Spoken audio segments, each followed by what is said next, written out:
The traders of the Middle Ages, who crossed oceans and essentially were like Sinbad the sailor, that was their type.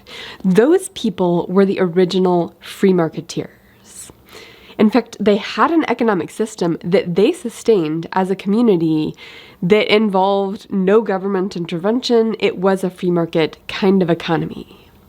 But of course, to uphold that, we're going to have violence and morality and some other things that are sort of sustaining that economy. And this video is the third in a series on David Graeber's book, Debt, the First 5,000 Years. So Graeber actually says that Adam Smith, like the founder of the field of economics, and of course Adam Smith lived in the 1700s, he said this about Adam Smith. Many of the specific arguments and examples that Adam Smith uses appear to trace back directly to the economic tracts written in medieval Persia. Now, since I'm referring to these people as Sinbads, I should say that Sinbad the sailor was a fictional character. But he was a fictional character in medieval Persia, in this exact time and place with this exact community, and he was traveling the seas and trading and having all kinds of adventures. And of course, one of his themes in the book is economic myths, and it's a theme that I would like to explore in a future video. So we should actually look at Sinbad both as a myth, and not even necessarily the name Sinbad, but this notion of an adventurous sailor as somebody to tell stories about and to sort of idolize in the community. And of course, our frame going into this is we want to know what were economic systems of the past that were different than our economic system today. Because, of course, on this channel, I'm exploring paradigm shifts in economics, governance, and knowledge systems. So we want to ask the questions as we're going along. What forces underpinned this free market Sinbad economy? And then how did violence and morality play a role? And those are sort of the same question given his framing. And then we want to ask the question, how can credit economies scale up? Because it's easy to see how credit economies can and have operated in small communities where people know each other. But what are the different structures for scaling that up? The historical setup here is that you have these Islamic communities. And of course, these Sinbads were from the Islamic religion. And the Islamic religion strictly forbade usury. It strictly forbade charging people interest when you lent them money. And that's important because in the Axial Age, there was this destructive force that was these debt cycles, and I talk about this in another video, which I will link to below. But the religious response to that was, we're not doing lending people money for interest anymore. That's absolutely out of the question. And moving into the Middle Ages, what we had then was a bunch of small communities that each had their own credit-based economy. And let me give you a quote from him from his Middle Ages section that explains how these generally work in these small communities. Those frequenting the local butcher, baker, or shoemaker would simply put things on the tab. The same was true of those attending weekly markets, or selling neighbors milk, cheese, or wax. Most family income took the form of promises from other families. Everyone knew and kept account of what their neighbors owed one another. And every 6 months or year or so, communities would hold a general public reckoning, canceling debts out against each other in a great circle, with only those differences then remaining when all was done being settled by use of coin or goods. Now, of course, sometimes there's going to be a central place where a lot of the economic commerce is going to take place, like an alehouse. So if an alehouse was a common community gathering place where scarce resources such as mead or whatever they were drinking was something everybody came to get, then it was perhaps quite efficient for that particular seller, that pub owner essentially, to be the one to keep track. In which case, those communities had this economic system that was based in local trust. So the question is, how do you get from a whole bunch of isolated communities like that to a global network of trade? The spread of Islam allowed the market to become a global phenomenon, operating largely independent of governors, according to its own internal laws. In which case, what was this culture? What were these internal laws that he's talking about? And I identified from the book 5 different traits of this culture that helped sustain the economic environment. And the first of these was just that this network of traders, all of these Sinbads, they formed a social community. They knew each other, they could develop reputations with each other, because they saw each other often enough when they were trading goods. And so if they upheld the system through these promissory notes that, yes, I will pay you back after my voyage to this other country where I'm going to get some really fancy goods, I'm going to get a bunch of stuff and I'll pay you that. How do you know that somebody will fulfill their promise? Well, if you know them personally, and if they have a reputation to sustain, that's something that can do the trick. Now, the second thing here is related to that, which is the honor economy. And I'm going to hold off talking about that for just a second, because that is really what's underpinning this and what's connecting this whole community with the morality and the violence that makes the system work. The third part of the story was the fact that they idolized the Sinbad lifestyle. It was an adventure. That adventure and all of the glory that went along with it became something that people aspired to. And this is actually where I get into the notion of economic myths, where myths have to do a couple of things. First of all, economic myths have to give people a sense for how their system works. Because no economic system is going to work unless people have a basic understanding of just its structure. So that's one task of the myth. And then the second task is just motivational. It's just what should people aspire to? How do people get excited about going out and risking their lives on the seas where a storm could come along and kill them and destroy their cargo at any point in time? And I should say that I'm not necessarily talking about Sinbad, the name Sinbad for this character. My guess is in many of these communities, he didn't have that name, these fictional stories people told. My guess is mostly they were told about real people who were hyping up the adventures they had, sort of getting glory for themselves. But those stories that people told about the adventures of the sailor, that would become an economic myth, even if you didn't name the person who's the star of the story. Or even if you let your nephew or your uncle be the star of that story. The fourth part of this system is the notion that profit was a reward for risk. And of course, this is built into the Sinbad-style stories, where people understand, okay, you are taking the risk, and you have chosen to do that, and the profit you get from trading your goods, that is connected with the risk you take.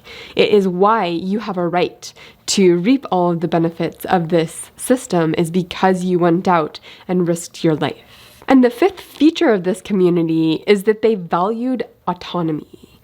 This is where the free market stuff comes in. They did not like other people coming along and telling them how to run their community of traders. In fact, here's a quote. "There was a particular hostility to anything that smacked of price fixing." In other words, the internal community chose to govern itself. And it did that essentially through an honor economy. So it's worthwhile us talking about honor economies because he has a whole chapter on just this. So of course, honor is going to be an important part of entering into these credit and debt agreements. Like, should I extend you credit? Well, that depends on if you're honorable, if you will pay it back. And of course, you promise to pay it back on your honor. So this is part of what's upholding these credit economies. Now, I wasn't expecting the relationship between honor and violence that he points out. But once he said it, it was like, oh yeah, that is how things work. And not only that, but that's actually kind of an important part of upholding certain types of economic systems like this. So he frames this as a paradox. He loves paradoxes. There's tons of them throughout the book, and it makes it really juicy to read. But the paradox is basically that on one hand, honor means a person's integrity, their moral values, their willingness to adhere to the moral values of the community. Like, that's the great warm and fuzzy version of honor in these economies. But he says, on the other hand, honor tends to be wrapped up with violence and jumpiness at a fence. Like, men of honor, these are the men who duel with each other, who anytime you degrade their honor by saying the slightest thing possibly against them, they'll go after you, potentially with violence. And so what is it? Is honor something that is all about integrity? Or is it all about enforcing violence? And this kind of, I think, relates to respect. Like, respect, you respect somebody with integrity, but you also respect somebody that you fear might lash out at you. And honor it's just exactly in that frame, where the person who can enforce people's view of respect for them or enforce their honor with violence, that person gets the same kind of treatment as somebody who has earned their honor and respect through integrity. So when I heard this paradox he's pointing out, at first I wanted to be like, wait a second, can't we just give up the violence part of that he's saying is the flip side of the same coin, and just keep the integrity part? Like, that's what I wanted, is to separate those and to say, oh, we can have a version of honor that can only be the good, warm, fuzzy stuff. But here's the problem with that. The problem is, when we're talking about credit economies, and someone says, on my honor, I'll pay you back, they can only pay you back in this web of economic interactions if they can actually enforce people paying them. So somebody who is too nice and not willing to enforce other people paying them back, that person probably will not be able to pay you back. So the use of violence to protect one's family, the obligations owed to one, to protect the values that one is upholding with their integrity. How do you uphold those values in a system where people are imperfect, people can justify not paying you back or paying you back late? In a world that is not perfect, the person who is willing to use that violence is actually more trustworthy to uphold their integrity and their values. So you can't really separate these two parts of the paradox, or these two sides of that honor coin. Now, one of the most uncomfortable things he points out is that honor is a zero-sum game. Between two people who are in a dispute over who owes who what, where both of them have their justifications, both of them have their moral reasoning backing up why they don't owe the other person that. And this is true whether the thing they're fighting over is physical goods, debts and credits, or whether it's just respect, whether it's just, did you defer to me, or did you say something that could have been construed as an insult? And the fact that that's zero sum is uncomfortable and unfortunate. And here's something he says about men of honor. This ability to strip others of their dignity for the master is the foundation of his honor. And also, men of honor tend to combine a sense of total ease and self-assurance, which comes with the habit of command, with a notorious jumpiness, a heightened sensitivity to the slights and insults, the feeling that a man, and it is almost always a man, is somehow reduced, humiliated, if any debt of honor is allowed to go unpaid. And how does that relate to an economic system? And to think about that, I do want to bring up the definition that I use of an economic system, and that is the system of institutions that determine where scarce resources flow. And by institutions, I mean rules, norms, and enforcement mechanisms, which is really where morality comes into play. Because, of course, morality will determine the social enforcement mechanisms within a community, like who will get judgment if they don't pay their debts, or if the local shoemaker or ale producer decides not to come to a credit debt agreement with you. Will the rest of the community think that is fair? Or will that person who's rejecting the credit debt proposal, will that person get the ire, the condemnation from their community?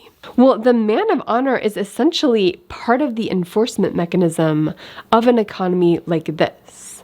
The fact that it's not just the hope of being admired for living with integrity, because of course the moral enforcement is part of the enforcement mechanism, but it's also this threat of violence. You have both sides of those upholding the system.